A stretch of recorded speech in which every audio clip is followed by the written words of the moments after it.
While God created the world, the morning stars sang together. After God delivered Israel through the Red Sea, Moses and Miriam led the people in singing. God destroyed Israel's enemies under King Jehoshaphat, while the choir sang. When Jesus was born, the angels sang, and before going to the cross, he sang. God rejoices over us with singing, and one of the only things we know for certain that everyone will be doing in heaven is singing. At New St. Andrews College, we understand that music is not an elective. It is central to our being and identity. We endeavor to train all our students in a joyful and robust musical literacy that will help them shape culture in a Christ-like direction wherever they go. Additionally, we offer the Certificate of Music in conjunction with our bachelor's degree in liberal arts and culture for students who desire extra music training beyond the regular music courses they will take as a part of the core curriculum. In the certificate program, you won't simply appreciate music or listen to it or talk about it. You will do music.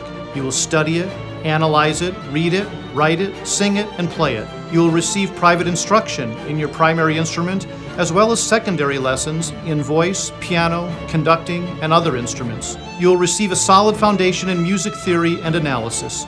You will study music history, church music, and music pedagogy. And when you graduate, you will leave with the ability to sing, play, understand, and steward music in whatever church or community you plant yourself.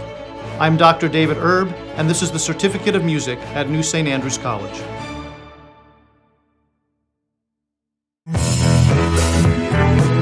The International Man. That's good. That's good. Hey, y'all. Welcome back from Thanksgiving break. It's Monday evening. Good to be with you on CrossPolitic. Pastor Toby Chuck Knox. I'm the water boy.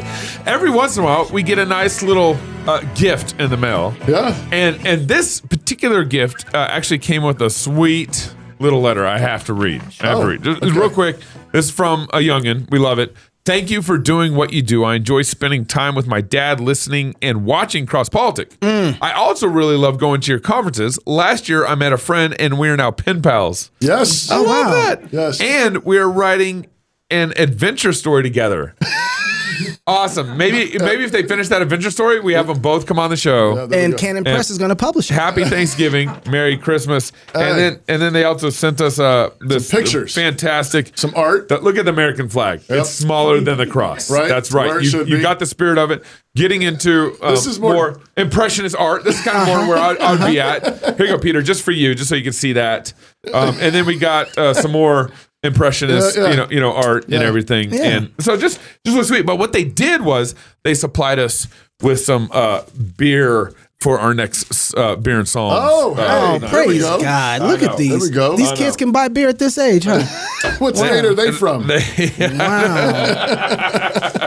I like this. They must not be in America. Oh, my goodness. This looks good. Wow. Fremont. I'm in. Spice Wars. Barrel-aged dark star. Man, that sounds... We all got our own, too. Dangerous. I'm not sharing. Hey, is your smartphone a tool in the service of Christ or a minefield of distractions and temptations with soul-killing seductions just a few taps away? Our families and churches must embrace biblical accountability on our digital devices. Accountable to You makes transparency easy on all your family's devices by sharing app usage and detailed browsing history, including incognito mode with your spouse, parent, or chosen accountability partner. Accountable to You, that's the word accountable, the number 2, and then the word you, helps your family to proactively guard against temptation so you can live with integrity for God's glory. Learn more and try it for free at accountable2you.com/FLF. The International Man. The International Man is here. He's back. He's back. The International Man's back. Peter Hitchens, an English author, broadcaster, journalist, and commentator. He writes for the Mail on Sunday and was a foreign correspondent reporting from both Moscow,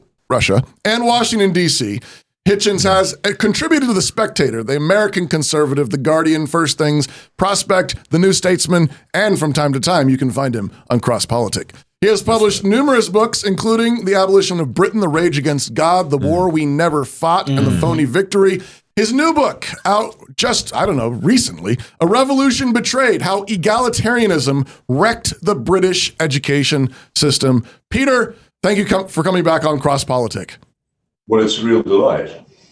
Now, Peter, my amazing American instincts. Oh, boy. Okay. It seems to me, all right, on a serious note, it seems to me that the death of the Queen is really kind of the last vestige of Christendom for Great Britain. Is that off, or is that going down the right path and thinking? Well, it's taking it a bit too far and making the thing a bit complete, which will probably not be complete. We do things by halves in this country and always have done, but it's certainly a step away from the Christian past. I think that the real test will be in our coronation service, which is what your presidential inauguration is a feeble copy of. The fundamental affirmation of the Christian nature of our state. And it's extraordinary service. You can read it, you can I think watch it quite easily now. It was recorded beautifully in colour in 1953, but you can read the service on the internet, and it's fascinating how very Christian it is in its character. It is the last coronation service in the world. The others, where there are monarchies elsewhere, they do not have them. And it was an extraordinary event in 1953 in which, as I say, the Christian nature of the realm was absolutely affirmed without any hesitation at all. And we will have another coronation next year in which I don't think the Christian nature of the realm will be anything like so strongly stressed.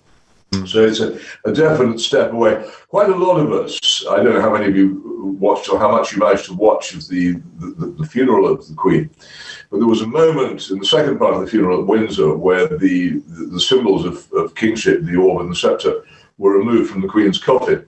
And for me, that gave me quite an unexpected chill down the spine, because those were the symbols, particularly the orb, the symbols of her Christian rule. And as long as she was there, and as long as they were connected to her, then that still seemed to be going on. But at the moment when they were removed from the coffin, it seemed to me that was the actual legal end of the period during which I've lived most of my life. Actually, I can now say I've lived under three monarchs. I was born in the reign of King George VI, so this is my second king. But most of my life has been lived under Queen Elizabeth, and that the beginning of that reign was, as I say, an extraordinary, very powerfully, definitely Christian moment, which I don't think the country would even want to repeat as it is now. So it's not all lost. There's still a lot to go. As Adam Smith said, there's a lot of ruin in a nation, but that doesn't mean that there isn't a lot of damage done. So, what would you want the world to know about the Queen? Why was the Queen such an amazing queen? What especially you're talking Americans here. What would you want us to know? While she lived, I was often a critic of her. It seemed to me that she obviously having no real constitutional power. I've often compared the current British monarchy to the king on a chessboard. No real power in and of itself, except to prevent other people from occupying the same square, to prevent politicians from seeking adulation, for instance, and worship, which it quite effectively has done, but not really able to do much. Occasionally, I think it's just possible for a monarch to block or head off political actions that he or she disapproves of, but very rare in modern times. I don't think she ever did. So we knew that she was powerless in that sense, but I thought sometimes she came out in public to endorse things which she would have better off stayed quiet about. A certain amount of sympathy expressed for multiculturalism, which I don't think has been good for our country. A certain amount of sympathy expressed both in words and in behaviour for what I regard as the surrender this country made to the terrorists of the Irish Republican Army. Many people say it was necessary. I dispute that, but it didn't seem to me to be necessary for the monarch to make a public declaration of support for the agreement which followed, or necessarily to have for a white-tie dinner in Windsor Castle Martin McGuinness, the leader of one of the world's worst terrorist factions. I think it went too far. And those are a couple of points at which I would say that she went too far. I wasn't by any means an open-mouthed admirer of the last monarch. But her problems reflected the problems of a country which is seriously going wrong. There seems to be some concern about the new monarch concerning the issues of globalism. Are you seeing that as well being a concern over there? I'm looking from over here. I'm hearing, I'm reading, and it's hard to know what's really happening on the ground, the real concerns of the people over there. Well, I don't really know either. I think the problem with Charles has been that he has embraced a number of causes which he thinks good. The one which he's become very wedded to is the one of man-made global warming. And I would myself say that was a disputed position which it was perfectly reasonable for people to contest, and that his embrace of it and his continued embrace of it since he came to the throne has rather unbalanced politics in the country. A lot of other institutions have done the same, and the British Broadcasting Corporation has pretty much ruled that there's no further argument to be had over it. And therefore, they don't really permit arguments to take place over it. It's to me also the green issue is in many ways a secular religion, and one which operates in competition with Christianity in our society, and one which it might be wise to be a bit more careful with. That's certainly one thing that quite a lot of conservatives would say in criticism of Charles. He's a likable person. He's not. It's not that. Nor is he particularly unpopular. He could, I don't think, ever attain the popularity which his mother achieved largely as a result of living for such a long time. But I'm loath to criticize him because he is my king. But on that issue, and I think on probably a number of others as well, if I dredge through his public statements, he's veered away from the old doctrine of monarchical impartiality, where the monarch simply doesn't make pronouncements on contentious issues. And by saying that he has a view on an issue, he pretty much declares that it's not contentious. And that, for those of us who think that it is contentious, is a bit of a blow. Yeah. Yeah. What's your take on this? Is a little off track here, but like he just jumped all over you. On Epstein and Prince Andrew and kind of that whole crazy thing. Tabloid time. I have nothing what I would say about that. I know nothing about it, and it's just a complete. It's a swamp with a minefield in it. And my general view when I see a minefield is to go the other way, and likewise a swamp. And if I see a swamp and a minefield, then I go the other way in process. That's good. Not Gabe. Gabe swims in those things, man. As Peter, as you're talking about, the Queen's coronation, and then the potential of what we might be seeing here in a few months with the King. And how Christian that coronation service was for the Queen. It reminds me of one of the minefields actually here going on in the States right now is accusations and controversy surrounding the phrase Christian nationalism. And I don't know how much you follow or have heard this, but leftists, smear anyone right of Elon Musk, as a Christian nationalist. And then you've got some real crazies on the far right who are taking up the term in various, racist ways and so forth. But are you a Christian nationalist? Should we be Christian nationalists? What do you have to say? I've always accepted George Orwell's separation between nationalism and patriotism. The nationalist is an aggressive promoter of his country. A patriot is someone who loves his country. So I'm a patriot, but not a nationalist, and I wouldn't ever want to be a nationalist. Christian nationalism sounds to me, it has a strong whiff of certain people in France in the 1930s who don't appeal to me very much, who ended up, some of them, forming a constellation around Marshal Pétain. So, absolutely, it wouldn't ever appeal to me as an idea. I tend to think that the love of country is one thing, but an aggressive promotion and expansionist view of one's country is another thing altogether. So you've had 3 prime ministers, is that right, in the last 6 months? What? I've lost count. I think you'll probably have to tell me their names. What's going on? What is going on is apart from anything else, it's the dissolution of the Conservative Party, which has for many years had no true reason for existing except pursuit of office, which had pulled itself apart in many, many ways since the very unwise referendum we held over the European Union, which created 2 rival democratic mandates in the country. The elected parliament, the traditional supreme body of our state, and then the referendum majority for leaving the European Union, which I have to say most members of Parliament didn't accept. We could go into this if you want to, but bound to produce a constitutional crisis, and duly did. And because the Conservative Party was in office at the time, that constitutional crisis made itself most painfully felt within the Conservative Party, which was divided and had leaders who didn't necessarily have the support of their members. And so we went through, David Cameron, who resigned after the referendum, went against his advice, foolish thing. Theresa May, who was just simply ineffectual.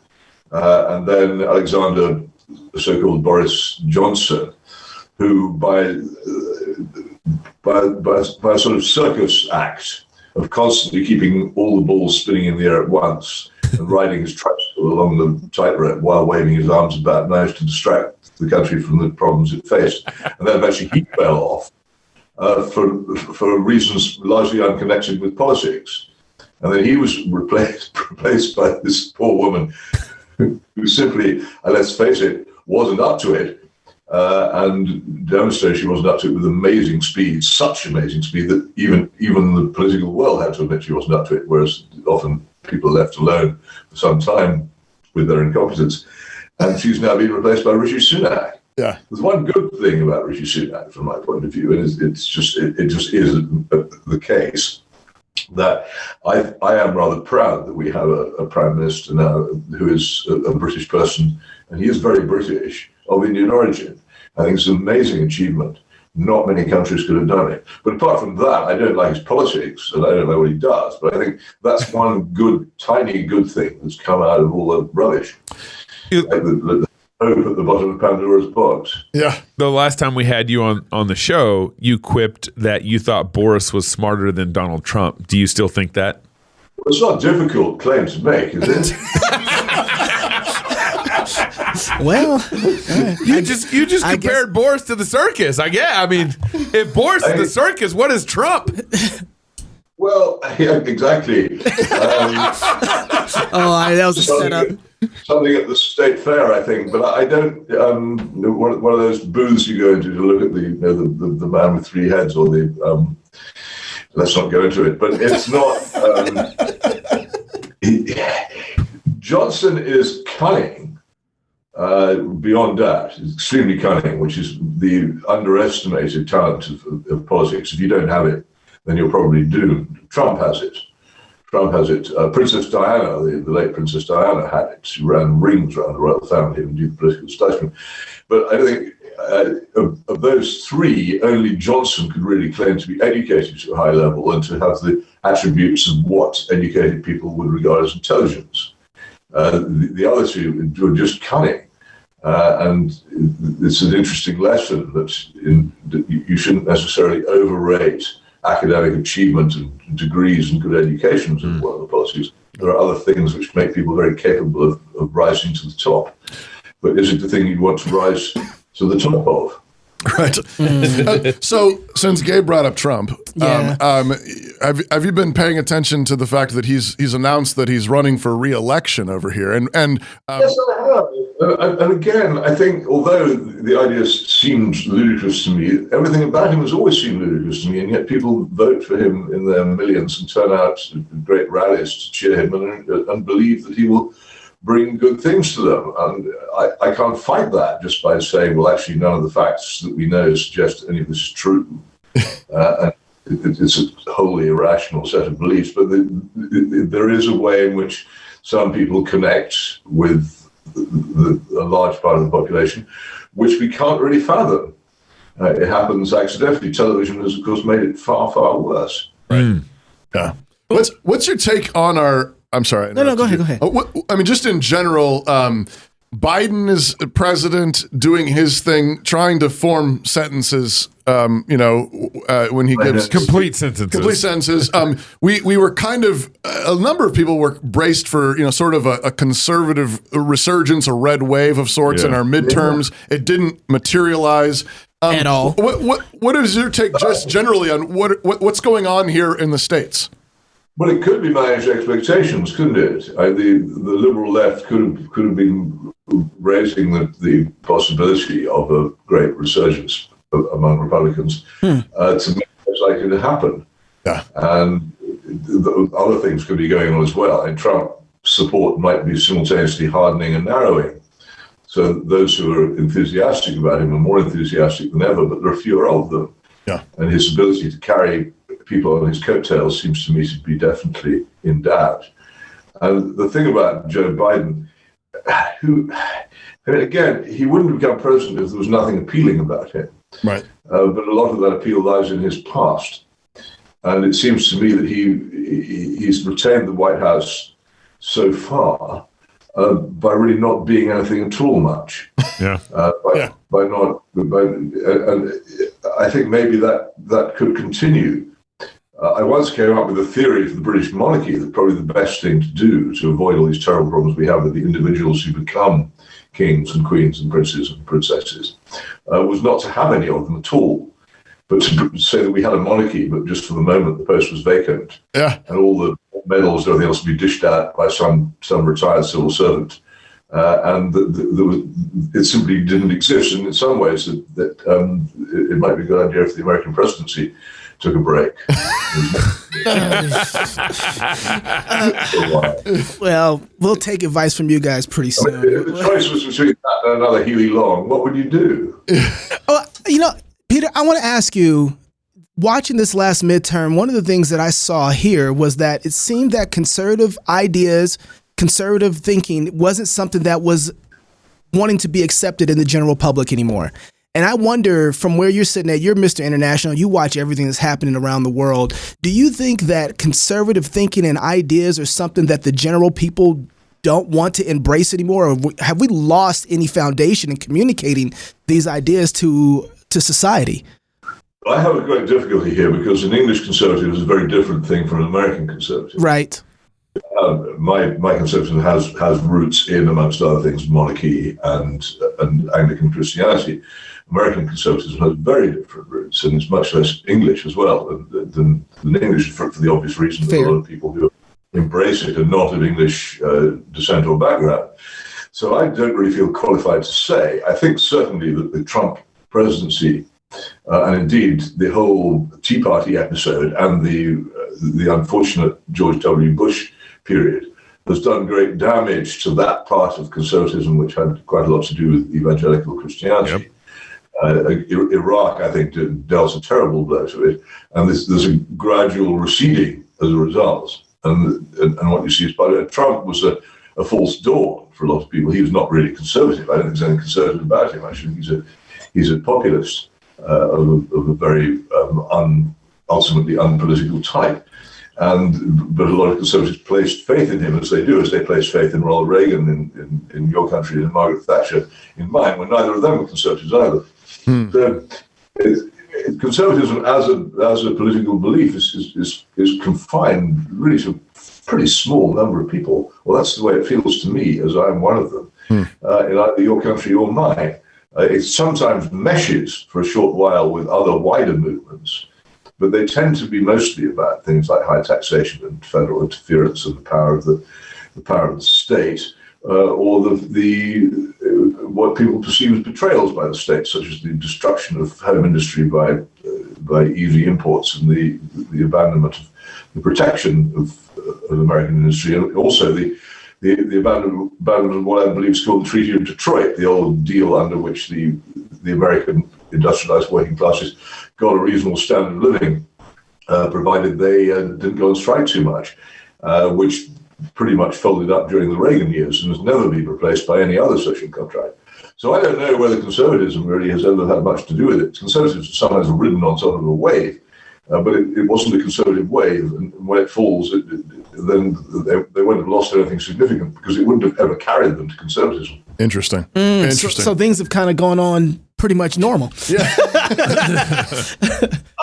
No. You see, because what happened? There is a constant upward and forward movement by the cultural and moral left. And one of the ways in which this is symbolized is the relentless advance in the legalization of marijuana. which is not just a little thing. It's a change in the nature of society. It's a move towards that society that all has to be warned against in Brave New World, where men will come to love their own servitude. And it's not just over a few growers and a few dope smokers. It's a complete and utter alteration in society, and of course, basically a casting aside of all remaining notions of Protestant self-discipline and deferred gratification in favor of a world of immediate pleasure and of unearned reward. It's huge, and people don't fully see it for the thing that it is. Wow. Okay, really quickly, I need to tell everybody, if you're not yet a Fight Laugh Feast Club member, this is a great time to join because we actually have a Christmas special. So if you sign up for gold and above, you'll get. We'll be able to advertise it here pretty soon. What we're actually doing, but you'll be on the list. That's not what I was going to say. The next 75, but there is that as well. But I was just saying this is a great time to join because we got our work to do. By joining the Fight Laugh Feast Army, not only will you be aiding in our fight to take down secular and legacy media, but you also get access to content placed in our club portal, such as past shows, all our conference talks, and exclusive content for club members that you won't be able to find anywhere else. Lastly, you always get discounts at our conferences. So if you haven't yet joined, consider it today. Sign up at fightlaughfeast.com. Peter, the last time we had you on was actually to discuss Brexit. Where is Brexit even at? Is it ever going to happen? Well, that depends on how you define it. And at the moment, I've always said that we would end up moving from being half in the European Union to being half out of it. At the moment, it's something like that, in that Northern Ireland, which is part of the United Kingdom, is still effectively in part of the European Union. To avoid another conflict, which would otherwise break out. I don't know how that, it's one of those very clever knots, which I don't know how to undo. And basically, the campaign to leave the European Union, which I was sort of part of before the referendum, though I was never keen on the referendum, I didn't take part in it or vote in it, was an attempt to get back our national independence, our control over our own lawmaking, particularly, which was, for me, vital, because one of the things that makes Britain, and particularly England, what it is, has always been its particular form of law, which is quite separate from anything on the continent of Europe, and quite distinct, for instance, from Roman law. If you became a member of an enormous federation of nations, all of which had some form of Roman law, or something like it, and you were the only one with a common law jury trial system, for instance, then it's inevitable that your system would give in to the other one and you would eventually become part of them. And I thought this had to be prevented. I would have made very large compromises to achieve it. The economic aspects of the European Union, it seemed to me, we more or less had already signed up to, and getting out of them would cause immense problems, which it has. And of course, the radical anti-EU people regard me as a traitor for saying this, because for them, everything outside the European Union is sunny and the birds sing and it's lovely, and everything inside the European Union is terrible. Because everybody who's talking about politics or economics knows that can't be true. There were advantages from being in the European Union, and there are advantages of being outside parts of it. But it becomes very technical. I have to discuss things like the customs union and the single market. There's a country which has actually got a very good deal out of the European Union, which is Norway, which is in the single market and therefore has very free movement of goods, but is not subject to the European Court of Justice and all kinds of other European interference. It pays quite substantial sums to the European Union in subscriptions, but it doesn't pay the full national dues which full members do. And the result in Norway is actually a very successful economy in a country which maintains its independence, something they value very highly because they only very recently got it. And then soon after they got it, it was snatched away from them by German invasion. So they're sensitive on the subject, and that's one of the reasons why they stayed outside. But they got a good deal, a better one than we got. And I feel if we work towards something along those lines, it would make everybody a lot happier. But for the moment, emotions are still very high. And what I just said is virtually regarded as treachery by those who would who wished to leave in the first place, and not even the people who wanted to stay don't even hear it. They don't understand there are divisions among those of us who were in favour of leaving. And what's happened is that the leaving campaign has been taken over largely by economic economic liberals who want Britain to be totally open to global trade under all circumstances. And Singapore on Thames is the description they like to go for. And I'm not at all in favour of that. I think there are a lot of... I'm ultimately a protectionist, like many conservatives. And I think that if you go global and make yourself completely open to trade from all around the world, you will destroy a lot of your own agriculture and a lot of your own industry as a result of a great deal of your own country. I don't think people even understand that very well. That's actually really important. Yeah. But before we let you go, can I ask you one more question, Peter? Sure. I want to ask you about China right now, because 2 years ago, China looked a lot different. It had all the components set up. But right now, if you look online, look on Twitter, Facebook, social media, you see a bunch of people now, especially in Beijing, fighting against some of the COVID lockdowns. I kind of want to know your take on that. And do you expect that to even make its way to the West? I wouldn't have thought that we would have had people masking 2 years ago, forced inside of their homes. But that happened in the West. But you think that's coming here too? A lot of the actions imposed in Britain were basically inspired by the communist Chinese state, and particularly after the Great Panic over Italy. And it's historically recorded how certain people saw what was going on in China and thought, can we do that here? And they thought, and they did. And the shocking thing is that they got away with a great deal. And of course, nothing like the scale that it's on in China, because China already had both a terroristic police state and a gulag, and a very, very serious level of surveillance, which doesn't exist here, and also not even the flicker of an independent media or political opposition. Yeah. There was a tiny amount of that in my country, and I think it did keep alive hope among some people, and also there were a number of intelligent people in the state structure who I think didn't take full advantage of the powers that they'd been given. I think a lot of our police forces, though some of them behaved very badly, were quite carefully restrained in what they did in using the powers that they had, which was a good thing. So it wasn't, to say that it was like China would be a ridiculous exaggeration. I don't know if any of you have been to the People's Republic of China. For some years before, about 2010, I went quite a lot. And I had some very interesting visits. I found it completely terrifying. Two reasons. One, if it carried on succeeding, it was terrifying because the world would then be threatened by a superpower which had no interest in human liberty whatsoever. And if it failed, it would be terrifying because the economic and political disaster which would result from a Chinese failure would be awful not merely for the immediate region around, but for the world as a whole and for its economy.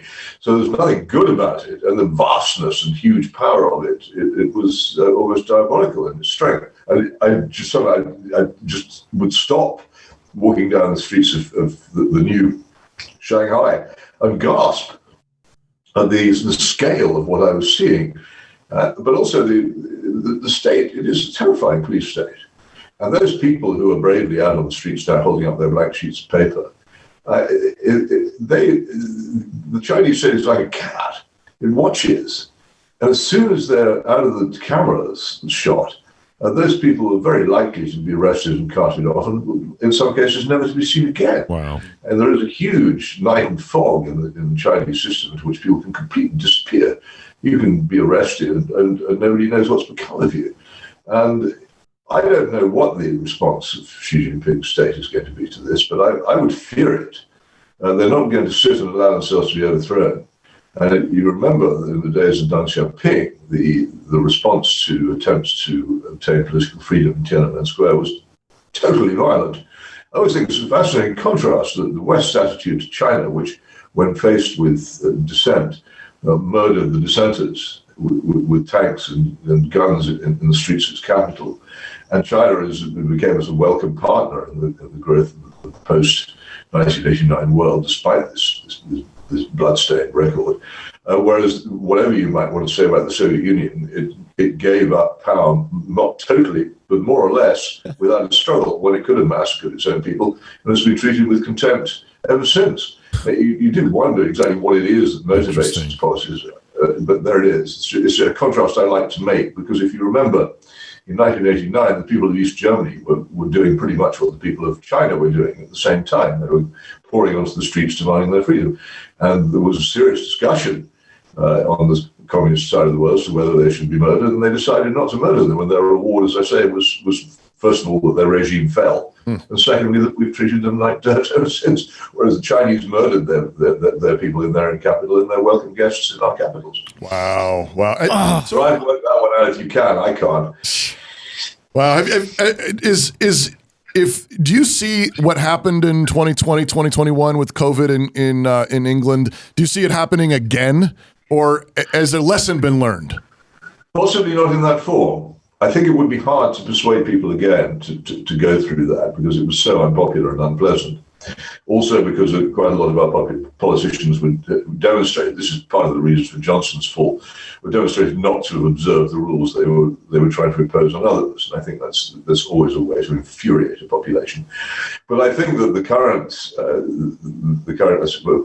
pretext or reason, depending on your point of view, for a greater narrowing of society and a diminution of freedom, speech, thought, and everything else, is the war in Ukraine, which I very much fear will drag on into some years into the future and will be a permanent reason for there to be less freedom. And also, when you're undergoing, as we are, a considerable economic decline, combined with fairly large economic troubles, that again makes people turn towards the government and offer it authority it hasn't previously had and probably shouldn't have. Yeah. Wow. Man. That's great. It's always so encouraging talking to you. Peter, where can people follow you? And Have you not heard the phrase satanic optimism? people tell One of the 19th century popes came up with it. He said everybody was going on and on about how the new world of industrialization was nothing but good. He said, this is ridiculous. You looked at this world of belching smoke coming out of factories and people being crammed down coal mines and living in slums. Well, of course, it's leading to more wealth, but it doesn't necessarily mean it's leading to a better, more moral, happier world. And to be optimistic about material things is in a way satanic. I think it's a good point and one to be remembered. Prosperity and economic growth are not by themselves guarantees of anything good. That's right. Yeah, I think C.S. Lewis would agree with you. Hey, where can people read your work at and follow you at, Peter? Well, you can read my work in the Mail on Sunday, which is online in two ways. One through a website called Mail Online, which was everything from the papers, which the Daily Mail and the Mail on Sunday, which are sister papers. Then if you want to subscribe, there's Mail Plus. And then you can also read a lot of what I write on the Peter Hitchens blog, which is easily obtained. Though it's probably better to use a non-Google search engine for it, because Google has some weird down on me at the moment. So you use another one, it'll come up more readily. And my books are obtainable, for the most part, through the usual sources. As I say, not through all good bookshops, which tend not to stock them. Yeah. It's a great shame. I love bookshops, but they're about me. So and check out the new one is a Revolution Betrayed. I think I've now lost count of how many books I've written. I think the one I just published is the 8th. Okay. Wow. A Revolution. Maybe the I'm not sure. I've caused this confusion partly to myself by changing the titles of some of them. So it could be 16. What are you going to say? Well, I was trying to tell them A Revolution Betrayed, How Egalitarianism Wrecked the British Education System. I'm looking forward to getting that one in particular. Thank you, Peter, for being on CrossPolitic. It's been a joy. Thank you for having me. The International Man. All right. International Man. If you're single, get married. If you're married, have you some kids. And if you have kids, go baptize them. Until tomorrow, love God with all your heart, soul, mind, and strength. Love your neighbor as yourself. Go fight, laugh, and feast. This is CrossPolitic. Home. It's where you build your legacy, where traditions are started, seeds are planted, meals are shared, and stories are told. We are Chris and Natalie Carpenter, owners of Story Real Estate, and our team of top agents helps people find homes in Moscow, Idaho, and around the country. Have you thought about a move? Contact us to get connected with a top agent who shares your values and puts your family first. Or reach out to us about our Moscow relocation guide. Wherever you're looking to go, we can help you find home. Call us at Story Real Estate or visit us at storyrealestate.com and start building your legacy. Putting off writing that proposal again? Yeah, we've been there. Proposal writing can be tough. It takes work, and if you're not careful, you can set up your company for failure. Well, that's where we come in. Smart Pricing Table is an innovative application that focuses on, well, the pricing table. Instead of a static document and constant back and forth, our platform creates interactive proposals that empower your prospects. Not sure if something is needed? Make it optional. Have complicated services that vary? Let your customer do the work with line item upsells. Have reoccurring services? Easy peasy. With Smart Pricing Table, you can create attractive proposals quickly. And our system is built for reuse, so you can get out of that hamster wheel. Give your customers choice and close deals quickly with Smart Pricing Table.